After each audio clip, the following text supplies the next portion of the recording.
This is a Saab 9.5 Aero. I'd like to say straight away that it is not my car, unfortunately. This belongs to a very good friend of mine. When he bought it some years back, I went with him to check it out.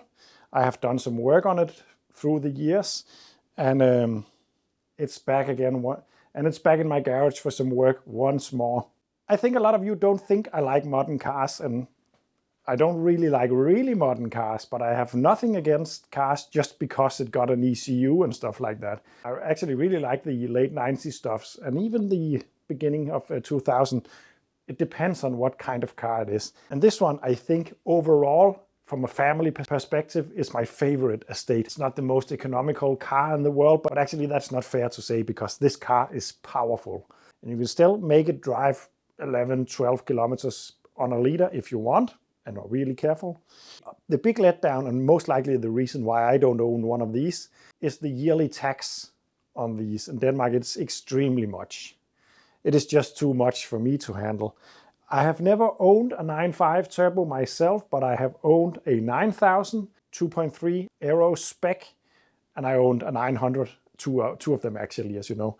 But I love this car, and each and every time I fix stuff on this for my good buddy, I always have to make a lot of test drives in it. And sometimes he thinks it's a bit weird why I have to take a long test drive when I fix some rust in the rear and stuff like that, but that's just the way it is. Don't tell him otherwise. But the Saab 9.5 Aero is a big car. It's really roomy. It got so much nice equipment in there, especially considering the age of it. It feels really luxurious to drive, even though it's 20-something years old. I think it's 20 years old. I can't remember the exact year of this one. I think it's 2002, so it is 21 years old.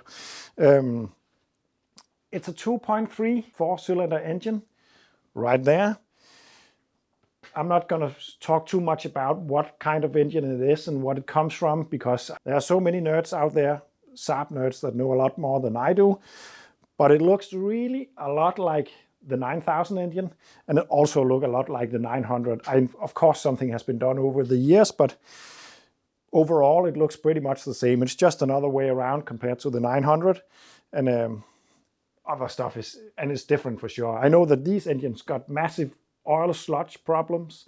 The 9000 did not have those problems, so some things has been changed, most likely with the breathing system.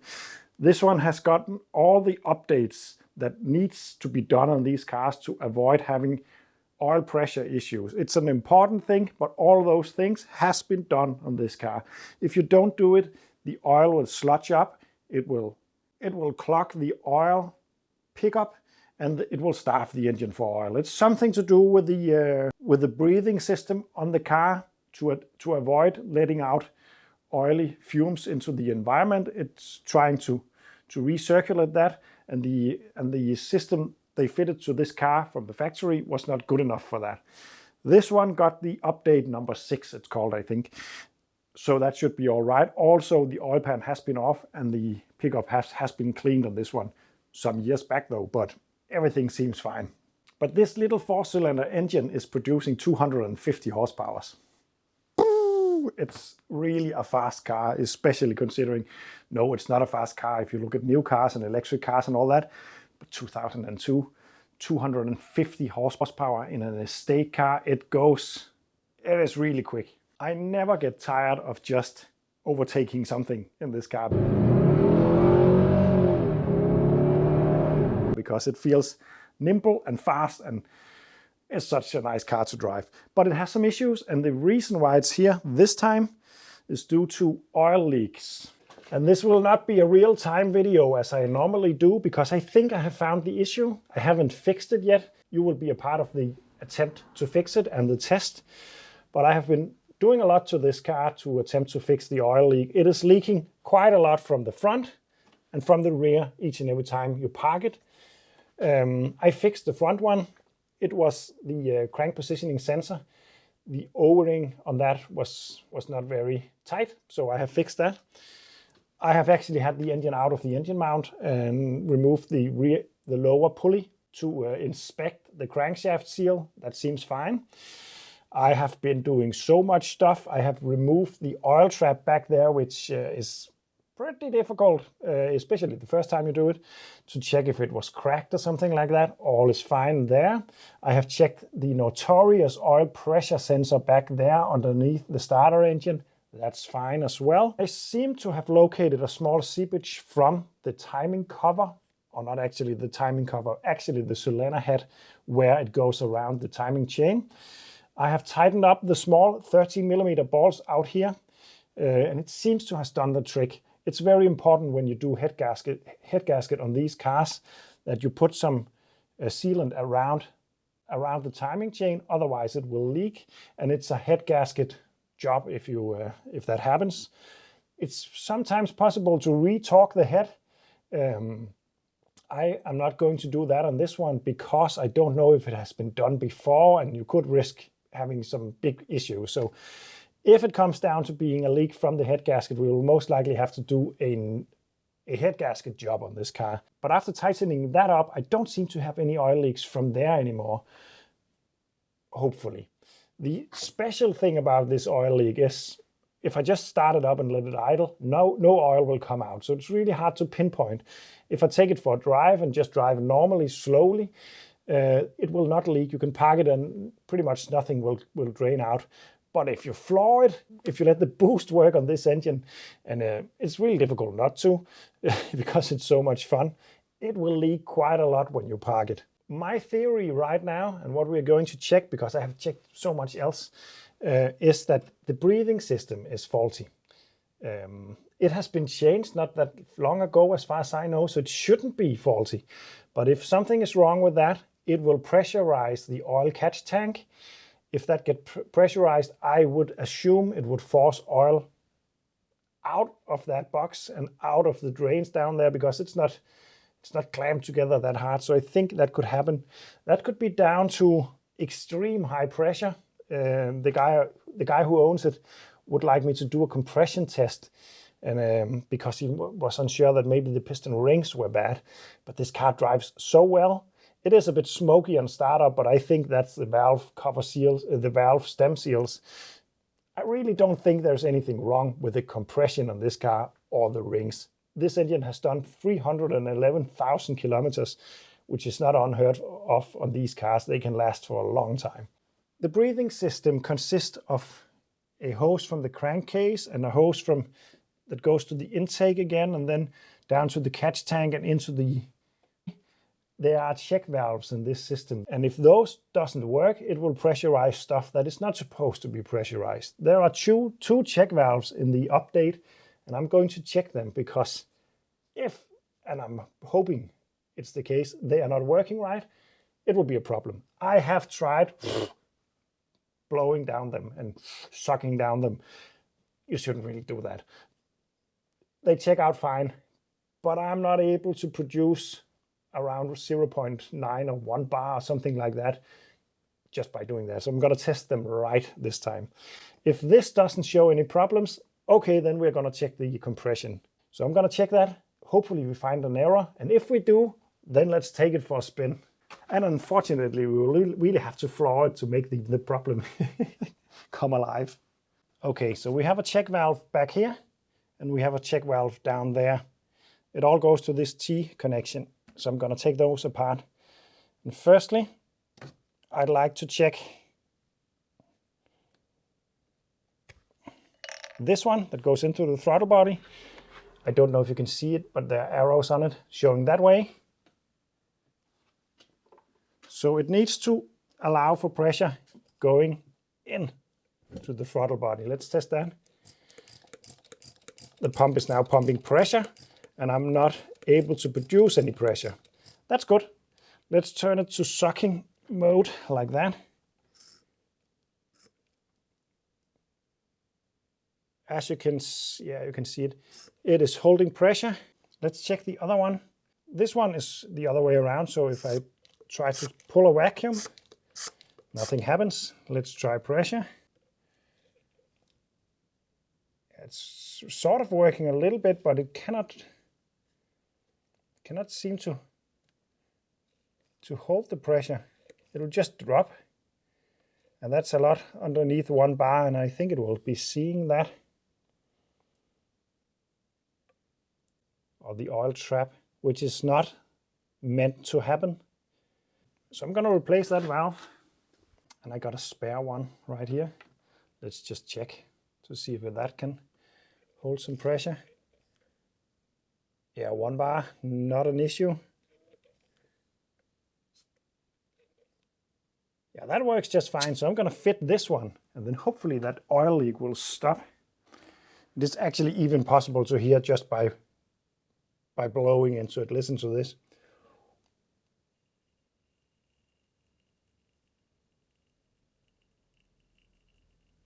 Don't know if you can hear it, but it is not tight.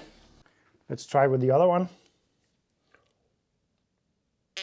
Yeah, completely tight. Completely tight. So, if this is going to fix the oil pressure or the oil leak problem, I don't know. I have been trying. I have been fixing so much small stuff, but it makes sense that the pressure rises because it's only a problem after a boosty ride. I really think this could be it. I have been optimistic before without any luck, but this is it. So I just try to dry it off as best as I can. You can maybe still see it, but this entire area, and especially the engine and the back, also the front from the other oil leak that I already fixed, was really greasy, but I have tried to degrease it and dry it off the best I can, because that makes it easier to assess if the fix works. I'm not going to go crazy, because if it still runs down there, it's a waste of time to clean it off. But what I have done is I put out some white sheets on the floor. Now we are going to take it for a ride and boost the hell out of it. Of course, we'll just have to wait to warm it up, so you will join me on the trip when the engine is hot. Then drive it back here. Hopefully it doesn't rain out there. And then park it and lift it up, and then hopefully we'll see no drops in a couple of hours. If that's the case, then it's fixed. This is a nice place to be. It's a really nice interior on a Saab. All the buttons and the setup is really nice. The cup holder is my favorite. I got a Tech 2 tester in this car as well. And the amount of stuff you can do with that's one of the things I actually like newer cars, but I really dislike the fact that you have to have so many different kinds of gizmos to communicate with the systems. When that being said, when you have those systems, it's really nice. On this one, you have the Tech 2 tester. I can plug that in. It will tell me so much useful information. And you can also a lot of stuff like how long will the dome light stay on when you switch the car out of ignition and stuff like that. You can actually program the car pretty much to your own likings. That's really nice. And yeah, I told you that this is most likely my favorite estate car. And there's a lot of estate cars that I think are a lot better looking than this. But the driving experience on these is excellent. And I like the looks as well. But a Volvo 240 is nicer looking in my opinion. But as a daily classic, it's so weird to call this a classic, but it is. It's an old car. But as a modern day classic for family use, I like it a lot. Saab is not really into a 0 to 100 figures. So it's not exceptionally low. I can't remember what it is, 7.5, something like that. Pretty quick. But what Saab is really into is overtaking speed. So from 60, 70 to 110, for instance, this is blistering quick. I even think some of them, maybe it was the Saab 9000, that was just as fast as the Ferrari, was it the Testarossa? Maybe, from 70 to 90 or something like that. So yeah, it's quick when you need it, which is really Saab-like.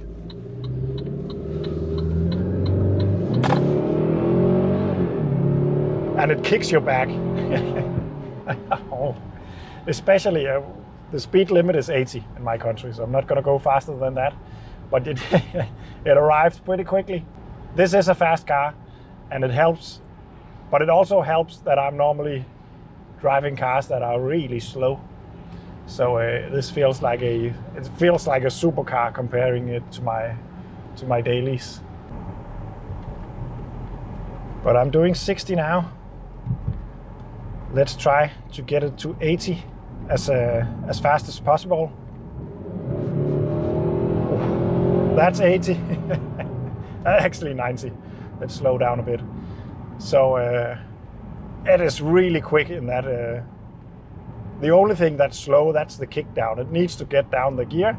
It's an automatic. If it was a manual, it wouldn't be a problem, but of course the turbo also needs to spool a little bit, but I don't feel it. The turbo lag is not bad on this car.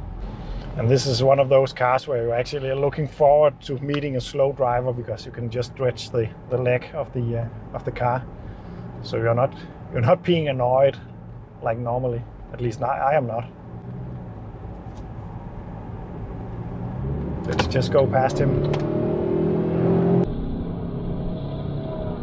Like that. Not a problem. Now we are coming to a stretch of road that I just love to drive, especially in a quick car. This is, if you're into Formula 1, Red Bull actually recorded a commercial from here a couple of years back, where one of the F1 cars drove over this dam. I didn't know about it when it happened, but I was sitting in my garden and I could hear the sound of an F1 car, and I just couldn't understand why I couldn't hear one of those in the distance, because I knew that nothing else than a F1 could make that sound. But it turned out it was a secret when they recorded the video, but people found out, and yeah, an F1 car on this stretch of road, which is nice. Oops. It's difficult to keep this car on the speed limit. I'm gonna turn around and drive it back to the garage, boosting a couple of times, and then we'll see if that oil leak is sorted. It would be really nice, because it feels so wrong to have a luxury car like this that leaves a puddle everywhere.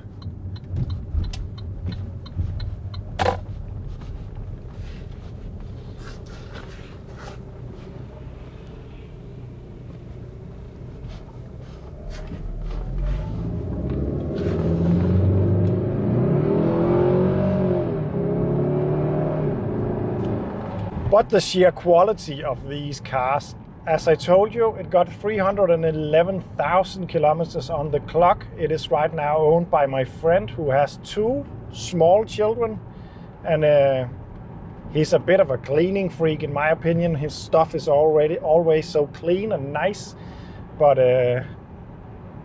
it's just, there's so little wear on this car.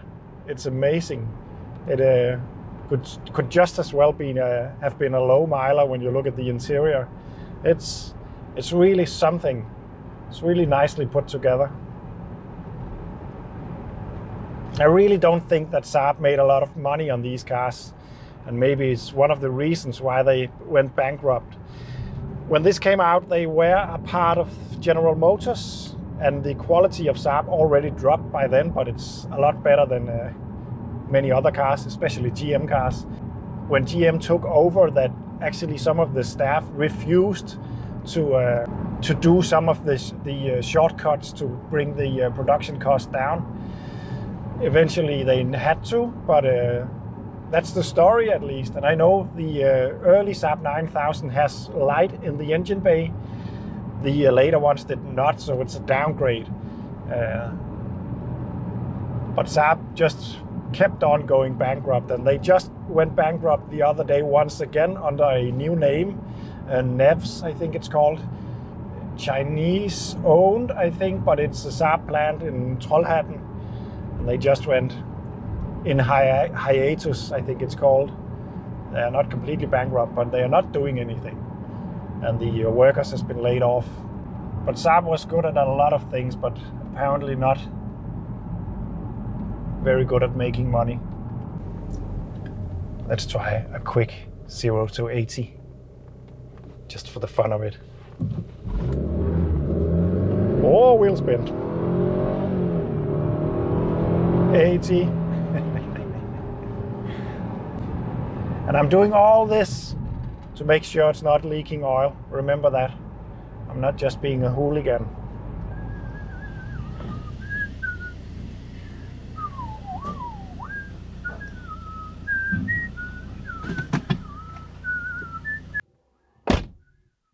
So it's the day after.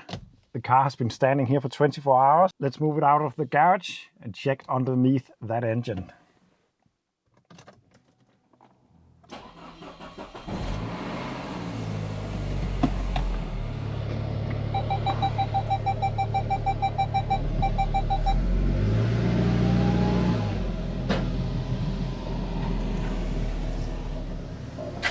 Whew.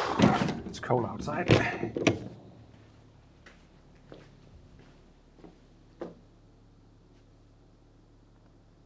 Not a drop inside. So I think that's a result because I really pushed it yesterday. So I'm gonna keep an eye on it over the next few days. I am doing some more work to this car. So, but hopefully the oil leak is fixed now. Thank you for watching and see you in the next one.